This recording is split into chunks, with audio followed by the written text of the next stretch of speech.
Di balik setiap kelopak yang mekar, selalu ada tangan yang sabar, tanah yang menumbuhkan, dan waktu yang mengajarkan arti keindahan. Disinilah kami mencari rupa dari rasa, bukan hanya yang bisa dicicipi, tapi juga yang bisa dikenang.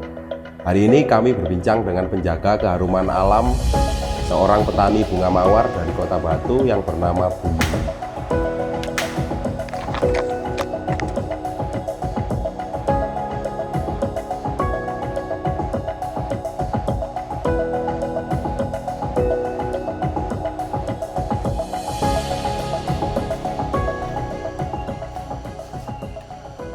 Untuk memprosesnya dari menanam dari laporan tadi yang seperti di kebun itu, kita memulai proses itu sekitar 6 bulan. 6 bulan itu belum bisa dipanen.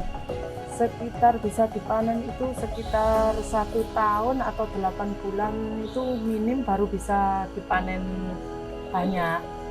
Ibu memulai usaha bunga ini sekitar tahun 90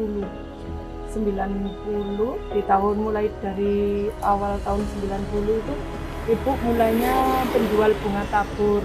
Bunga tabur itu bunga yang bagus ini kan untuk pengiriman yang bagus.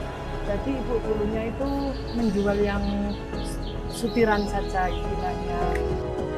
Rasa Purva kembali ke lorong memori, tempat di mana tawa dan luka berjalan berdampingan.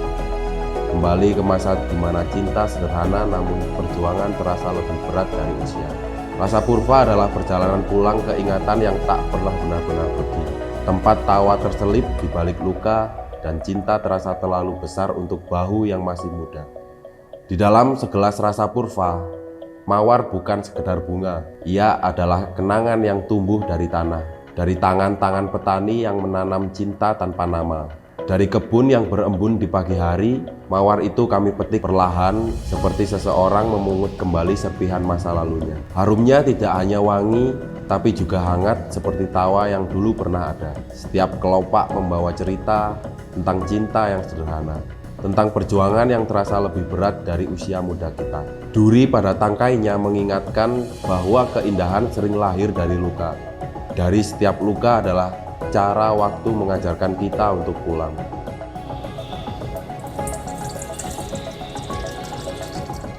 Kalau kita bisa mengolah bunga untuk menjadi makanan atau minuman, kan nggak ada bunga yang terbuang. Kita menanam sayur mayur, kita enak lebih menguntungkan lah untuk menjadi petani bunga itu.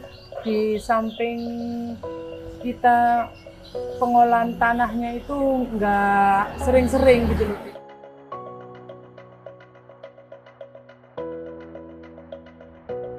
Dari tangan petani yang sabar hingga ke gelas yang kini di genggaman, mawar ini menyimpan perjalanan panjang dari tanah ke hati lalu ke ingatan. Rasa Purva bukan tentang mengulang, tapi tentang meneguk kembali rasa yang pernah tumbuh.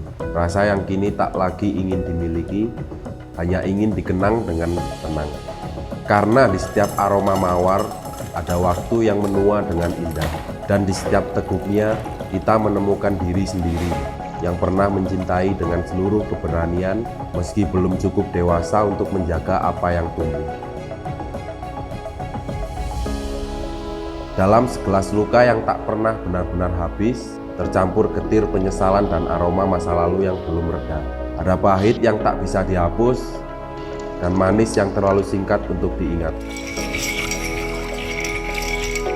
Di tegukan terakhir rasa Purva, tidak ada perpisahan, hanya penerimaan bahwa yang pernah indah tetap hidup di antara aroma yang tak pernah benar-benar hilang.